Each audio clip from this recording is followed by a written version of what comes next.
الحمد لله وحده، والصلاة والسلام على من لا نبي بعده ولا رسول بعده وهو خاتم النبيين. أما بعد، فأعوذ بالله من الشيطان الرجيم. بسم الله الرحمن الرحيم. قال الله تبارك وتعالى في القرآن المجيد والفرقان الحميد: ولا يكونوا كالذين أوتوا الكتاب من قبل فطال عليهم الأمد فقست قلوبهم وكثير منهم فاسقون. آمنت بالله صدق الله مولانا العظيم. قدرمندو محترم ورونو، که موږ وخپلو حالاتو او ځانونو ته فکر وکړو،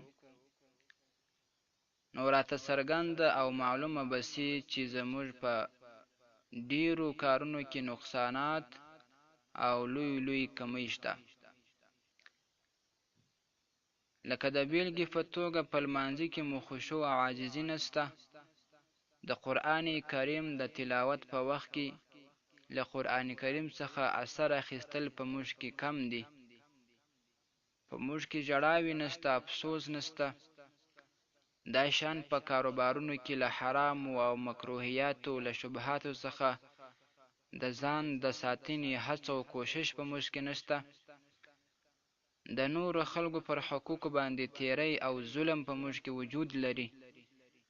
او دا شان د ورونو په منځ کې بدګماني او په کورنیو کې اختلافات او جنجالونه.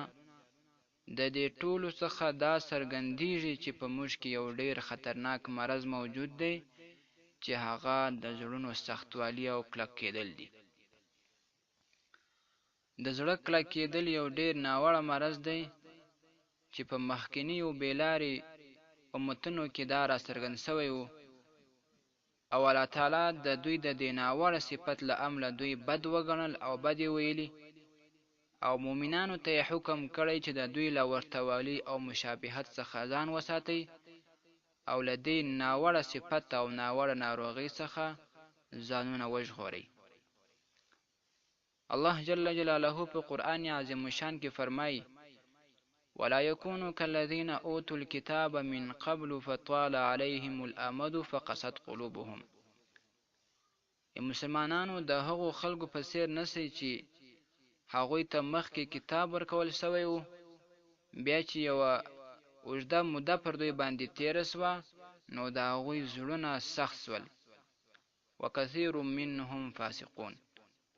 او نن له هغوی څخه زیاتره فاسقان سوي دي، ځکه چې زړه د چا سخت سو، نو هغه به فاسق ګرځي.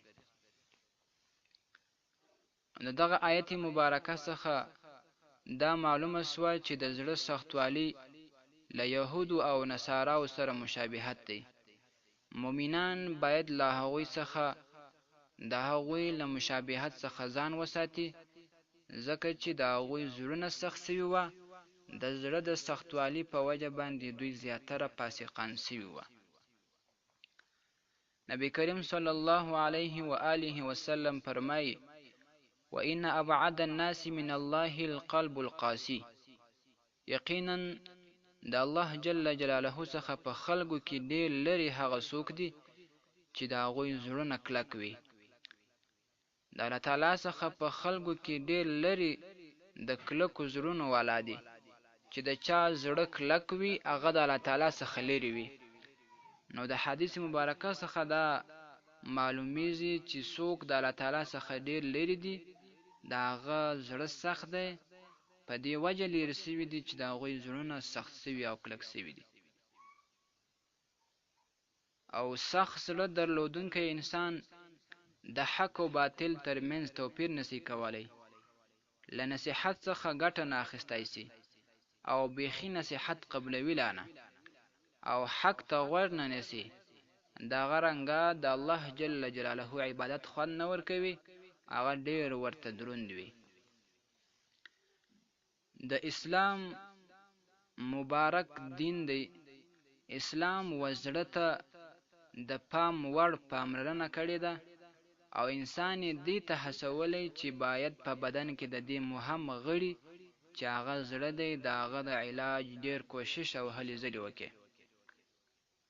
د اسلام د مبین دین ستر لارښود جناب حضرت محمد صلی الله علیه و آله وسلم فرمایي: الا وان فی الجسد مضغة اذا صلحت صلح الجسد كله واذا فسدت فسد الجسد كله الا وهي القلب. د انسان په بدن کې یو ټوټه غوښه ده، کله چې هغه سمه سي نو ټول بدن سمیږي، او کله چې هغه ټوټه فاسده سي او خرابه سي نو ټول بدن خرابېږي. الا وهي القلب، دغه ټوټه تاسو خبر سئ چې هغه زړه دی. زړه که د انسان سم و ټول بدن و اعمال به یې سم وي، که یې زړه خراب و فاسد و او صالح نه و نو جسد یې ټول خراب دی. خو د زړه د کلکوالي و سختوالي علاج هم شته چې باید دا کلکوالي و سختوالي ختم سي او داسې اعمال وکړو چې د هغه عملو په وجه باندې زموږ زړونه سخت سي، چې هغه اعمال موږ ته نبي کریم صلی الله علیه وسلم راښودلي دي یا سلفو علماو او اولیاو راښودلي دي. اول دا چې باید موږ د الله تعالی څخه هدایت وغواړو او دعاګانې وکړو، او دغه رنګه پر مسکینانو باندې رحم وکړو او هغوی ته خوراک ورکړو، او پر یتیمانو باندې شفقت او ترحم وکړو. رسول الله صلی الله علیه وسلم فرمایي: ان اردت تليين قلبك فاطعم المسكين وامسح رأس اليتيم. که ته وایې د زړه د نرمېدلو نیت لرئ او د زړه د نرم کېدلو نیت مو کړی وي نو تاسو غریب مسکین ته ډوډۍ ورکوئ او د یتیم پر سر باندې لاس تیروه. د یتیم پر سر باندې لاس تیرول، مسکینانو ته طعام او ډوډۍ ورکول، دا د زړه په نرم کېدلو کې مؤثر علاج دی. دغه رنګه د فرضي لمونځونو پابندي کول، تل دا هڅه کول چې زه به لمونځونه ټول په جماعت سره ادا کوم. دغه رنګه نفلي لمونځونه کول او نفلي عبادات زیات کول، دا د زړه په علاج کې مؤثر عمل دی. او بل دا چې د الله تعالی ذکر د زړه د نرم کېدلو لپاره لوی سبب دی. د الله تعالی ذکر چې کوم انسان کوي د هغه زړه به نه سختېږي، خو څوک چې د الله تعالی له بندګۍ او ذکر څخه غافل سي نو څومره غافل کېږي هغومره یې زړه سختېږي، هغومره له الله تعالی جل جلاله څخه دا بنده لرې کېږي. او د هغه رنګه په دا خبرو کې څه ناڅه کمول کول، دا په زړه کې د نرمېدلو ډېر مؤثر عمل دی. زیاتې خبرې کول د انسان زړه سختوي، او مسخرې او ګپ و شپ خو بیخي باید مسلمان پرېږدوي. او د هغه رنګه د مرګ یادول، ځکه چې مرګ یاد چې کم دی دا انسان له ټولو ګناهونو څخه راګرځوي. کم انسان چې مرګ یادوي د هغه به په ګناهونو ته زړه نه کېږي، د الله تعالی و طرف ته به متوجه وي. نو د دغه امر څخه هم د انسان زړه نرمي پیدا کوي او زړه یې نرمیږي. د هغه رنګه د قبرونو زیارت کول و قبرونو ته ورتلل، هغوی ته دعا کول، یا د الله ولی الله وي، د الله تعالی دوستان وي، هغوی وسیله کول، د هغوی په وسیله باندې ځان ته دعا غوښتل. نو د قبرونو د زیارت کول د انسان زړه زیات نرموي، ځکه چې د قبرونو د زیارت په مشروعیت کې غرض هم دا دی چې انسان ته آخرت ور په یاد سي او له دنیا سره مینه او محبت کم سي. چې د انسان له دنیا سره مینه او محبت کم سو نو د آخرت ته متوجه سي. نو چې آخرت ته انسان متوجه سو د هغه زړه به زیات نرم وي، په خپله یې زړه نرمي پیدا کوي. دا شان د مسلمانانو و جنازې ته حاضرېدل چې د هغه څه عبرت واخلي چې نن دا مړی خلکو پر کټ باندې اخیستی دی او بیا یې په قبر باندې چې ښې و قبر ته ننباسي، بیا تورې خاورې ورباندې رړوي، په توره شپه کې به وي. د دې څخه عبرت اخیستل چې یاره سبا به زم خلکو پر وژو باندې اخیستی یم او دا خلک به په ما راپسې وي، ما به قبر ته بیایي، ما به په قبر کې دفن کوي. د هغه رنګه سخاوت کول، ځان سخي جوړول او له خلکو سره نیکي کول، دا د زړه په نرم کېدلو کې هم مؤثر عمل دی. او د هغه رنګه توبه کاږل او زیات استغفار ویل او د خپلو ګناهونو څخه چې کوم ګناهونه یې مخکې کړي دي د هغو څخه د زیاته باید پښیماني وکړي، پر هغو باندې ندامت کوي چې کاش داسې مې نه وای کړي، او په راتلونکي کې د هیڅ ګناه کوشش او فکر ونه کړي.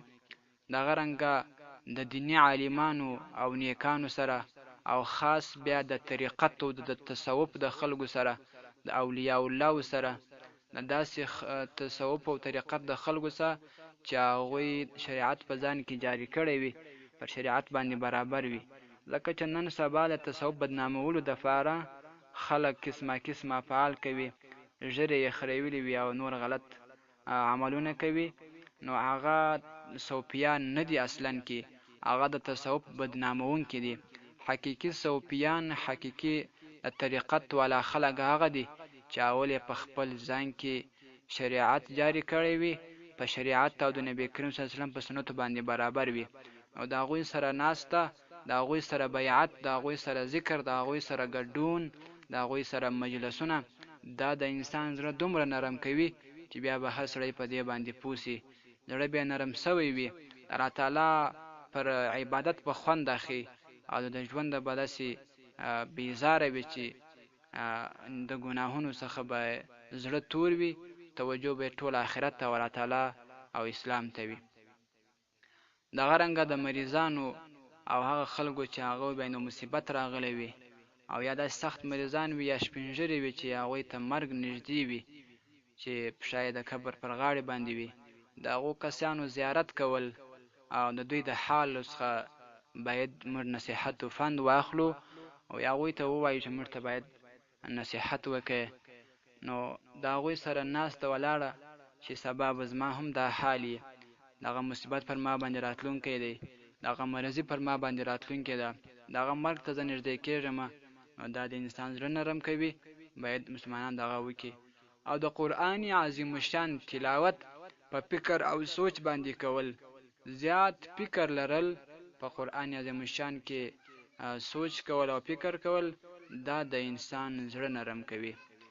نو محترم ورونو، راځئ چې د خپلو زړونو د کلکوالي علاج دغه طریقو سره وکړو، خپل زړونه نرم کو او خپل زړونه آرام کو، تر څو موږ د عباداتو څخه او د دې څو ورځو ژوند څخه خوند واخلو او د الله تعالی جل جلاله رضا حاصله کو. وما علی الا البلاغ واخر دعوانا ان الحمد لله رب العالمين.